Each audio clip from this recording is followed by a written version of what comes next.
Shalom, shalom, bien-aimés dans le Seigneur. Que le Seigneur vous bénisse abondamment partout où vous avez la grâce de nous suivre, partout où vous nous recevez, dans vos Facebook, dans vos maisons. Si du moins je peux dire que le Seigneur vous bénisse abondamment.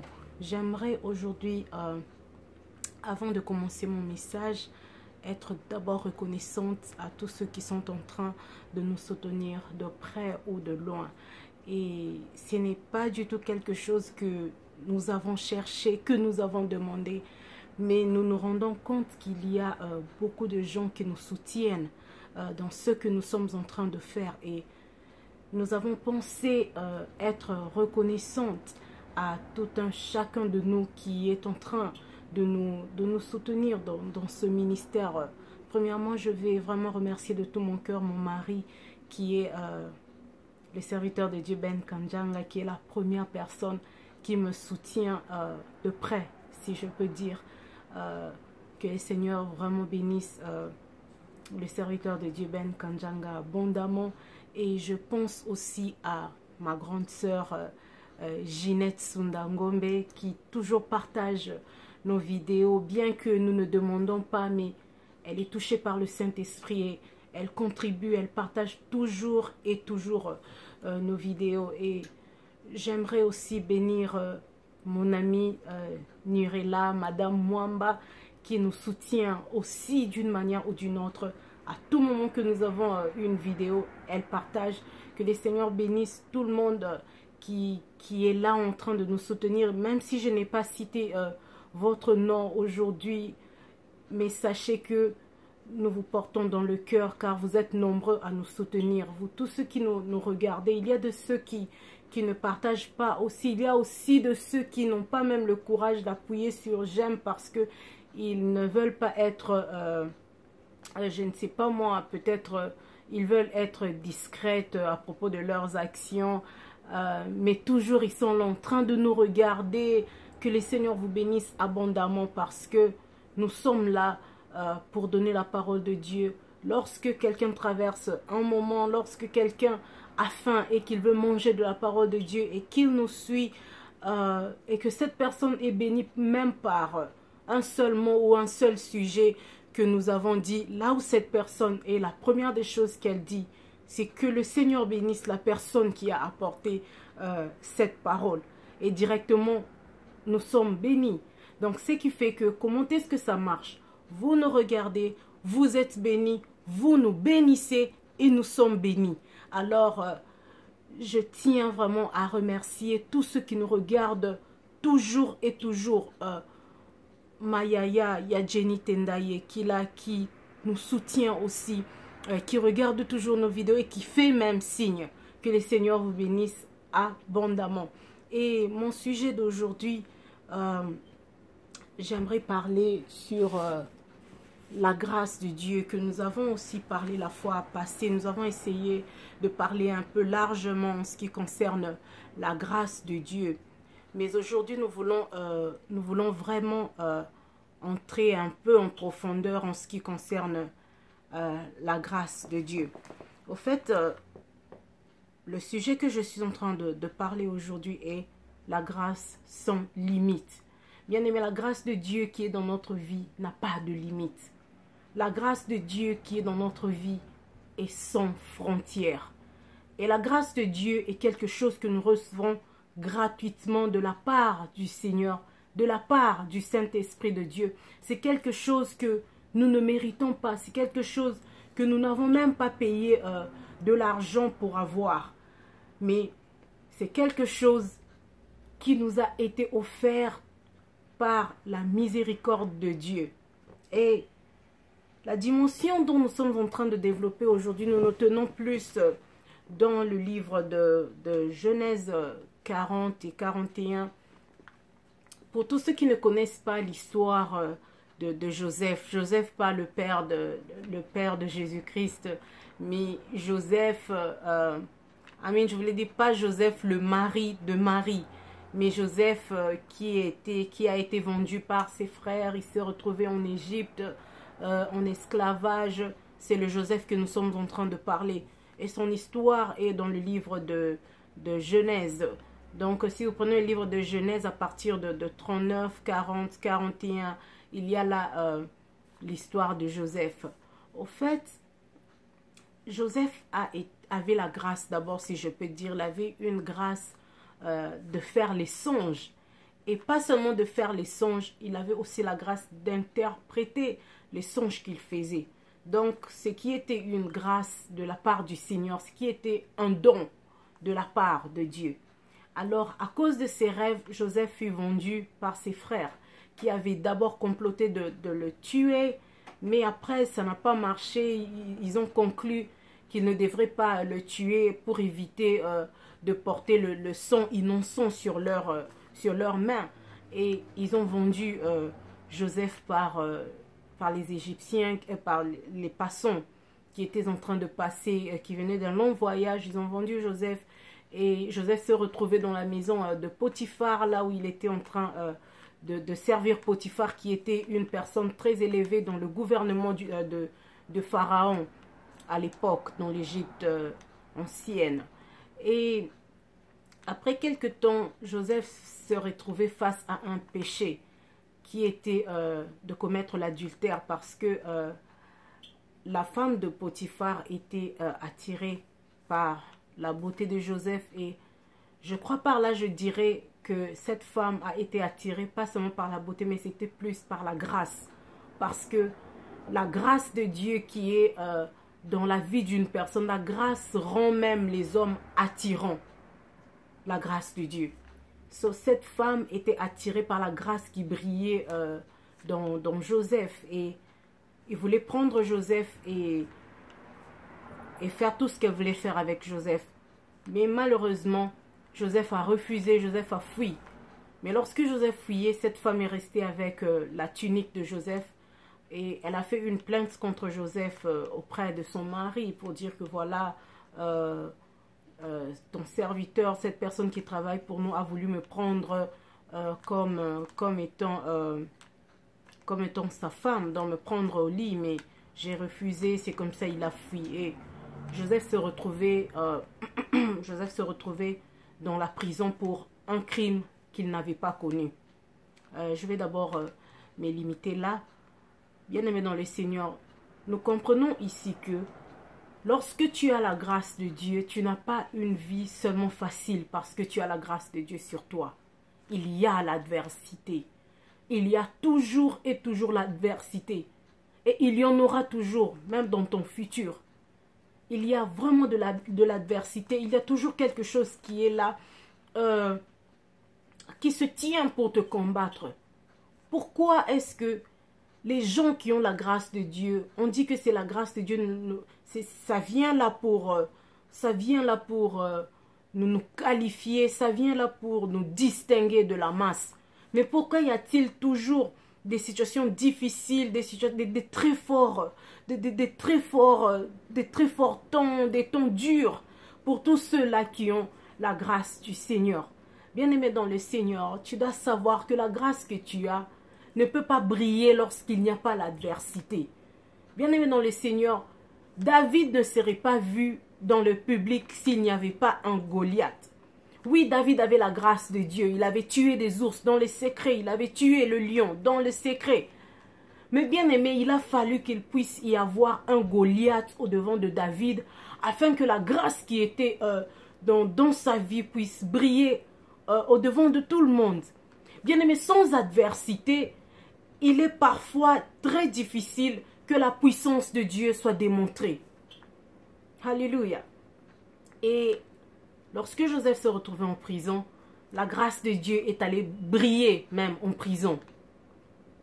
Nous soutenons encore et nous appuyons encore l'idée de dire la grâce de Dieu n'a pas de limite. Et étant dans la prison,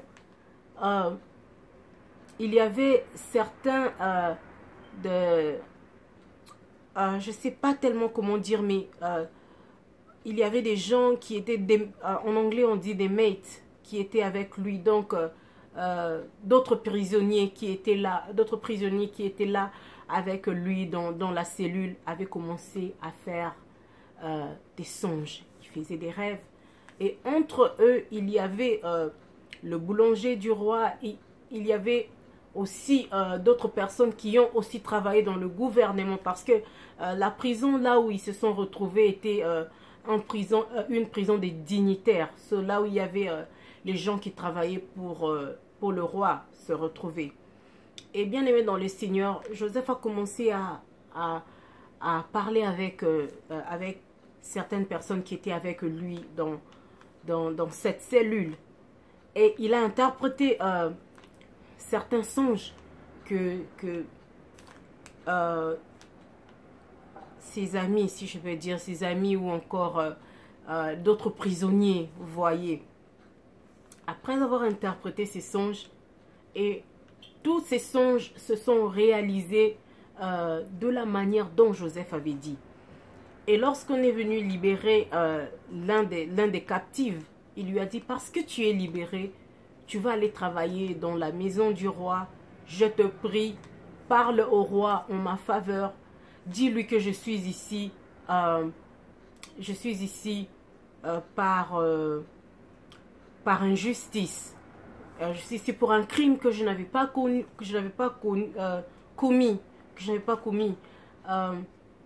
Alors parle au roi afin que je puisse sortir d'ici. Et bien aimé, lorsque la personne qui était avec Joseph dans la cellule s'en alla, il a complètement oublié, la demande de Joseph. Il a complètement oublié. Et quelques années après, je crois 2 ans après, le roi eut un songe où il y avait des vaches qui étaient minces et des vaches grasses. Et les vaches minces ont commencé à dévorer les vaches qui étaient grasses. Alors, c'était un songe vraiment très fort. C'était un songe, je peux dire, effrayant pour le roi. Alors, il a commencé à chercher. Il a appelé tous les magiciens, tous ceux qui travaillaient avec lui, tous les sages, afin de donner une interprétation au songe qu'il avait vu. Mais personne n'a pu donner une explication ou donner le discernement du songe du roi. Et c'est alors que le monsieur se souvint que lorsqu'il était en prison, il y avait quelqu'un qui avait interprété son songe et tout s'est accompli de la manière dont cette personne avait vu. Et bien aimé dans le Seigneur, le roi donna l'ordre qu'on puisse faire venir Joseph et qu'il puisse interpréter son rêve. Et lorsque le roi lui dit, on m'a dit que toi tu es quelqu'un qui explique les rêves, tout ça. J'aimerais que tu puisses que tu donnes le discernement du songe que j'ai vu. Mais Joseph lui a dit, Sa Majesté le roi, je ne pourrais pas faire ça. Bien aimé dans le Seigneur, imaginez-vous le silence qui était dans la salle lorsque Joseph a dit, je ne ferai pas ça. Et il ajoute alors une phrase, il dit, c'est le Seigneur qui le fait. Et bien aimé, la grâce de Dieu qui est dans ta vie, la grâce de Dieu qui est sur toi, marche avec l'humilité. Lorsque tu comprends que tout ce que tu peux accomplir avec tout ce que tu as te vient de l'Éternel, c'est comme ça l'Éternel se glorifie.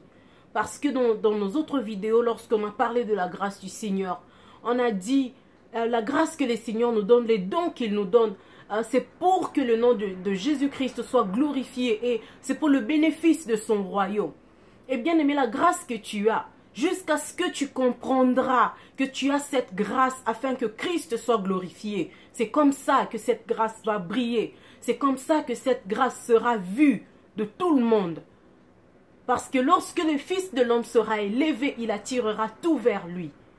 Et alors Joseph a donné l'interprétation du songe du roi. Il a dit, voilà ce qui va arriver. Il y aura 7 ans de famine et il y aura 7 ans d'abondance. Il faudra que le roi puisse se préparer pour le temps dont la famine viendra. Parce que si on ne fait pas attention, il y aura une famine d'abord qui va frapper toute la terre. Mais si tu engages quelqu'un qui est assez intelligent pour garder le dépôt, nous serons très bien pendant le temps de famine qui va frapper le monde entier. Alors le roi a regardé de gauche à droite. Il n'a pas vu quelqu'un qui pouvait être qualifié pour faire ce travail-là. Et alors le roi dit, j'ai regardé, je n'ai pas vu quelqu'un qui a l'intelligence de faire ce travail. Alors c'est toi que je vais mettre à cette place. C'est toi qui va faire toute la tâche que tu as décrite, que tu as donnée pour l'interprétation de ton songe. Bien-aimé, et Joseph a été établi gouverneur. Joseph a été établi, je veux dire, premier ministre. La position que Joseph occupait dans le temps aujourd'hui peut être comparée à la position du premier ministre. Et si nous regardons dans les études, nous verrons que l'Égypte ancienne était une grande puissance. Et en Égypte, les Égyptiens ne voulaient pas que la nourriture qu'ils vont manger puisse être traitée par les étrangers. Mais bien aimé, nous voyons ici que Joseph, qui était un étranger, et il a eu la charge de traiter la nourriture des Égyptiens. Et ils n'ont même pas pu résister ou dire non. Pourquoi? À cause de la grâce du Seigneur qui était sur Joseph. Et laisse-moi te dire, bien-aimé dans le Seigneur, en ce moment, la grâce de Dieu que tu as, la grâce de Dieu que tu as dans ta vie va briller lorsque tu fouilles les péchés, lorsque tu mets les péchés à côté de toi. Parce que malgré le temps difficile, malgré tout ce qui était difficile, Joseph a refusé de prendre la femme de Potiphar. Il a accepté même d'aller en prison que de pécher au-devant du Seigneur. Bien-aimé dans le Seigneur, si tu sais que tu as la grâce de Dieu dans ta vie, fouille les péchés. Car les péchés étouffent la grâce de Dieu. Les péchés causent les limites dont la grâce qui est sur toi ou dans toi de briller.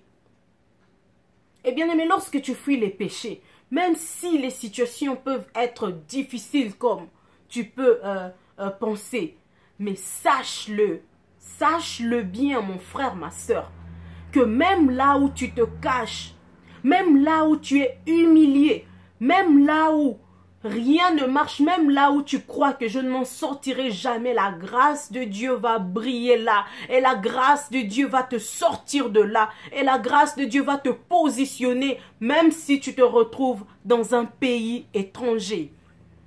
Bien-aimé dans le Seigneur, Joseph a été béni dans un pays étranger. Il n'était pas dans son pays, mais il a valorisé la grâce de Dieu qui était sur lui. Bien-aimé, la grâce de Dieu n'a pas de limite. Aussi longtemps que cette grâce est valorisée. Cette grâce est valorisée lorsque tu la laisses briller, même dans le noir. Tu laisses briller cette grâce. Même si personne ne voit encore. Bien-aimé, laisse cette grâce briller. Il n'y a pas assez beaucoup de temps, j'ai parlé de David. David avait laissé sa grâce briller même lorsqu'il était dans le coulisses, même lorsqu'il était derrière. Il a vu le ours, il l'a dévoré. Il a vu le lion, il a déchiré le lion. Il n'a pas attendu seulement de voir un Goliath pour aller se battre. Mais il se battu d'abord dans le secret. Bien-aimé, même dans le secret là où tu es, laisse la grâce de Dieu briller, bien-aimé. Ne t'attends pas toujours à avoir une grande église pour te tenir devant les gens et prêcher. Tu as la grâce de prêcher. Tu as un Facebook. Tu peux écrire ce que l'Éternel déverse dans ton cœur. Tu peux nous parler de ce que l'Éternel déverse dans ton cœur. Et sache qu'il y aura toujours une personne qui sera guérie. Même s'il n'y a pas 100 personnes, même s'il n'y a pas 10 000 personnes, bien aimées. La Bible nous dit, il y a de la joie là au ciel lorsqu'une seule personne est sauvée. Tu sais que tu as la grâce de chanter. Mets cette grâce dans la disposition de l'Église de Dieu en te sanctifiant. La sanctification inclut aussi éviter les péchés. Éviter de calomnier les gens. Évite ça. Et comment tu vas éviter les péchés lorsque tu es dans la présence de Dieu? 5 sur 5, 10 sur 10. tu es dans la présence de Dieu, tu vas éviter les péchés. Parce que la présence de Dieu met en toi l'horreur du péché. Le Saint-Esprit de Dieu qui est en toi, il va t'alarmer à tout moment que le péché se tient au-devant de ta porte, à tout moment que tu arrives tout près de la frontière. Le Saint-Esprit de Dieu va t'alarmer. Et c'est comme ça la grâce du Seigneur va briller dans ta vie. Oh, alléluia. Bien-aimé dans le Seigneur, il n'y a pas quelque chose qui va donner de la valeur dans ta vie si ce n'est la grâce du Seigneur. Que le Seigneur nous bénisse abondamment. Je remercie tous ceux qui ont pris le temps de nous regarder. Que le Seigneur vous bénisse abondamment. Restez avec nous. N'oubliez pas toujours de partager. Si vous êtes bénis par ce message, partagez.